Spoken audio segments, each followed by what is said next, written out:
Making games solo is really difficult. But I've been doing it for a while. So, making and releasing a game on Steam shouldn't be a big deal. Right? My last game did really well. So, I thought maybe I should make a follow-up to it. Instead of redesigning the somewhat lackluster weak point mechanic, I just made a giant enemy spider.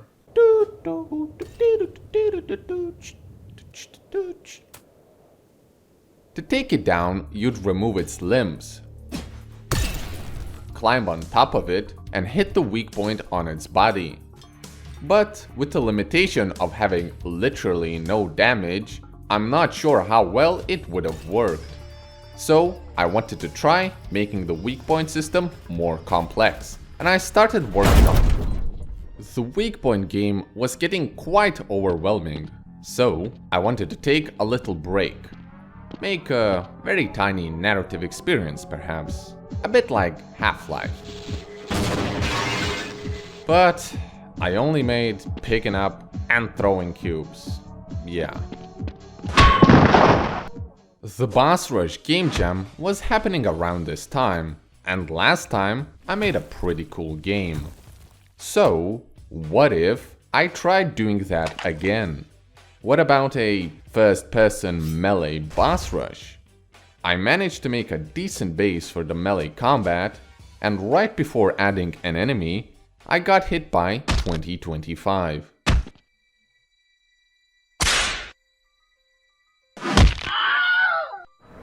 To keep myself grounded, I tried getting back to game development. I considered the idea of making a game like Orcs Must Die, where you set up traps and fight hordes of enemies. Where did I start? Making a level editor, of course. Huh?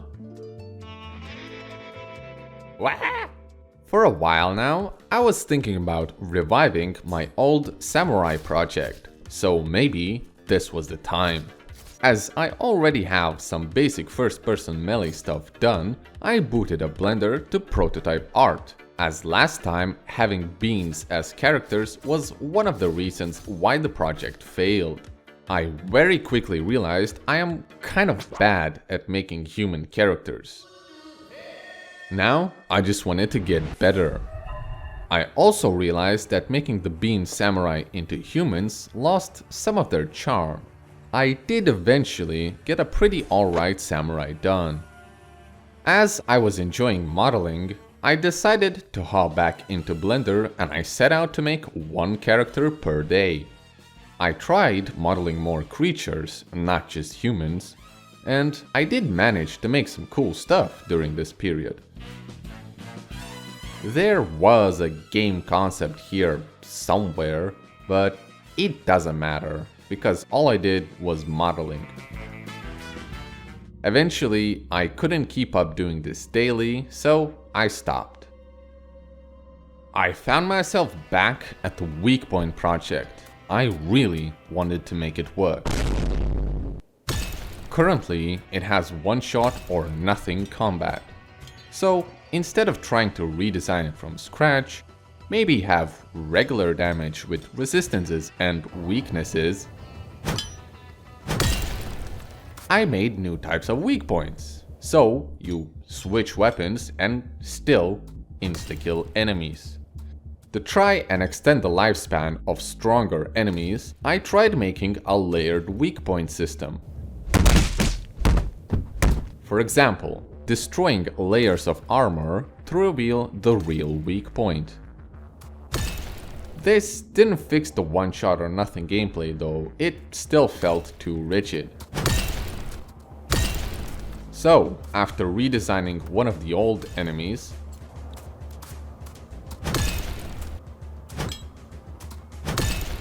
and trying to make a new one, which turned out to be one of the most frustrating things to fight, I realized I've designed myself into a corner, because I refuse to add any sort of regular damage. So, finally, I decided to move on from this project. I thought maybe I should try making a Doom roguelike again, but after adding a shotgun, I lost interest. But we'll come back to this later. What if I made a horde survival game set in hell? Instead of starting with scavenging mechanics or trap building, I went with combat. Since at the time I was playing a lot of Sifu, I ended up focusing way too much on combat. But look at this cool wall slam. This completely derailed the project, and even with a couple of cool traps, I couldn't get it back on track. Initial concept was you build a fortress in hell, survive against waves of demons, in between waves collect resources and set up traps, and survive as long as you can. At this point, I wanted to try something different, say an auto battler. Naturally, I tried making a game with thousands of enemies. I coded some pretty cool systems for it, though this project was more of a test to see how to make RTS type systems. After all, I literally ripped all the sounds and UI from Warcraft 3, and even the gameplay from a custom map Tower Survivor.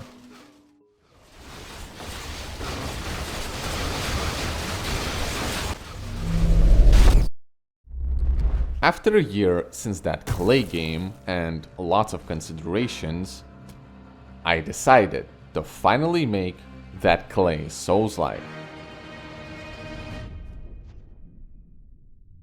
I started with making a new Clay Knight. Comparing to the original, he's weirdly tall. Not long after, I got some basic combat and an enemy to fight with. I gave the enemy a parry to prevent stun locking. This made combat a bit more dynamic. Now, instead of making a prototype boss, I got lost in stupid details that don't matter at this stage of development, such as dynamic armor, so I don't need to animate it and it doesn't clip. Leg IK, so the feet stay planted on the ground on uneven surfaces. Only then I tried blocking out a little level. Development was going very poorly. It was very draining and I was stuck on things like, what should the weapons be made out of? How should the environment look like? What are trees made out of? Are trees clay? What are leaves? Do they exist? Are leaves also clay? Like what? Add a bit of external pressure and my own hopes for the project, and working on this game became dreadful. Huh.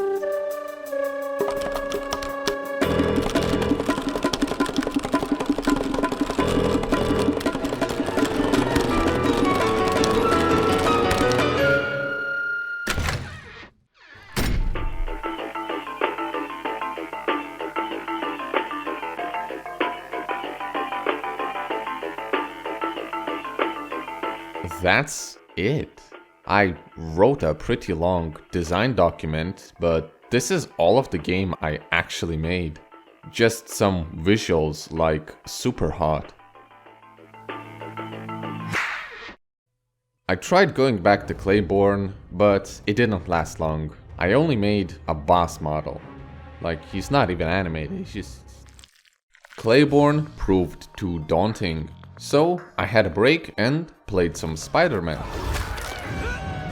Inspired by it, I wanted to make a similar combat system, but with having to balance corruption between two stances. Of course, this was going nowhere.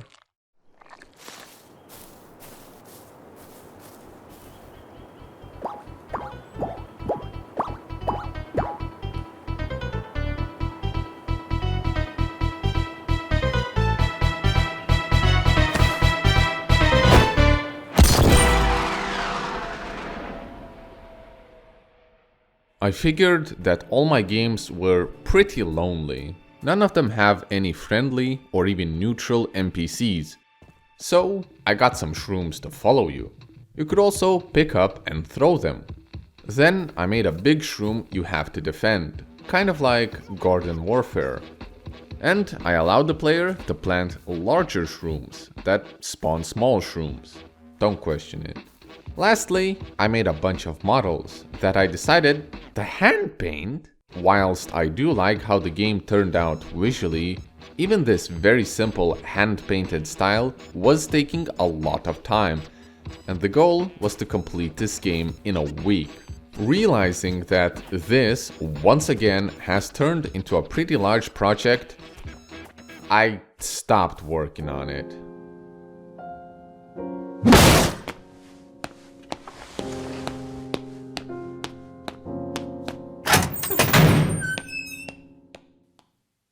This time, I tried making something even simpler. A game with just mouse inputs. Added some red boys, made them shoot projectiles, and ended up making a whole bullet hell projectile system. What? Bruh? Well, technically it has a gameplay loop unlike the last bunch of projects, but of course I left it at this. And now for something completely different. Gun? Big gun! I once again considered making a Doom roguelike, but all I did this time was port a few guns and make an uncapped RPM shooting system, which is pretty cool, to be honest. But I spent most of my time making systems instead of gameplay.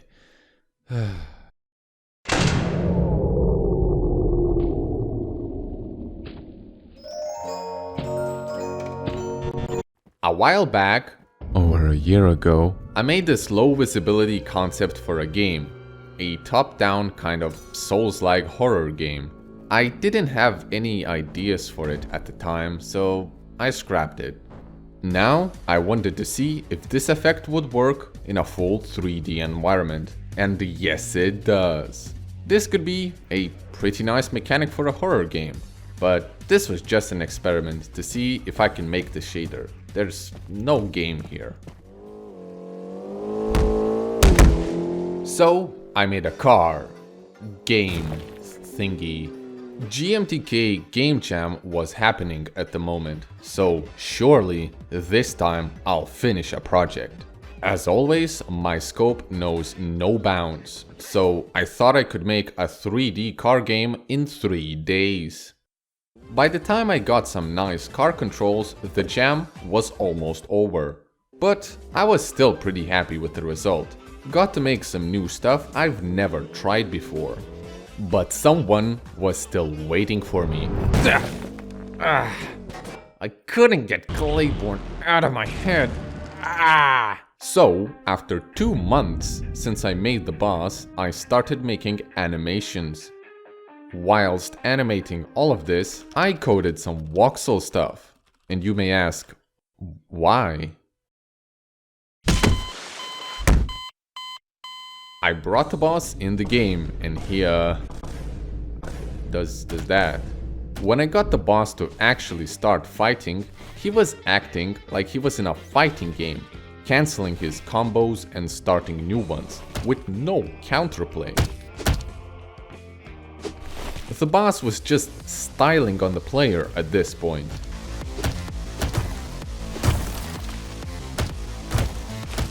Yet another game jam was happening at the moment. 3rd time's the charm, right? Theme was Risk It for the Biscuit. Huh? I thought of making a game about surviving in an arena, where the player pushes this button to get gold, but risks dying, cause it spawns more enemies each time. After 2 floors of this, the player would fight a big boss, pretty much taking greed mode from the Binding of Isaac and turning it into a first-person shooter. I made the basic controls, a shotgun with some choppy animations, a meatball enemy, added parrying, and swiftly put together an arena. And... oh, there's only 3 days left, and I've yet to add anything to spend the money on. There's no boss, no new enemies, and I have a massive headache. Yeah! I just can't make a game this year.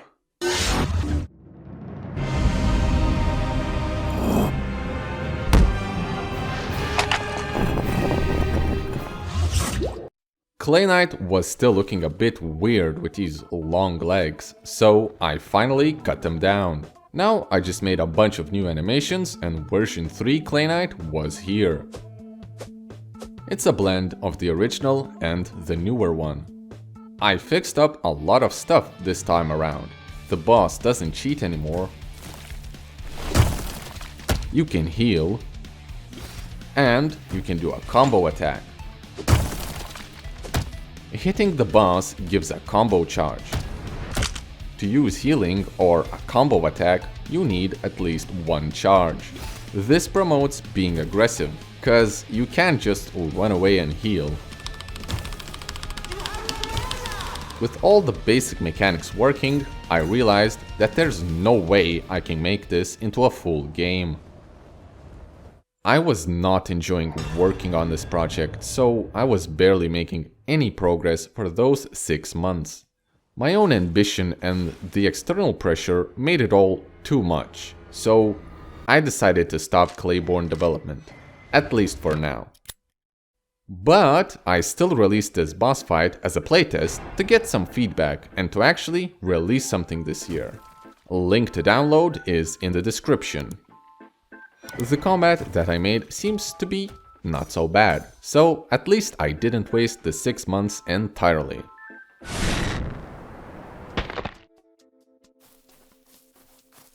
There's more?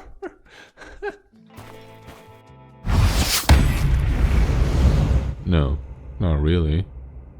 Oh, so yeah, this year was bad. Barely managed to make any games, but I still improved my skills a ton. I still want to continue making games, of course. I enjoy doing all the different things from coding to modeling, animating, creating sound effects. I just need to get better at managing scope and game design itself. Even whilst making this video, I decided to make a little game in 2 days, and I actually got it done. It's basically non-VR Beat Saber made in 2 days. I hope I'll make that Steam release in 2026, or at least have a bunch of progress on it. So keep tuned for that. Happy holidays! This video was supposed to come out before Christmas. Talk about overscoping. Well, see you this year, hopefully. Bye.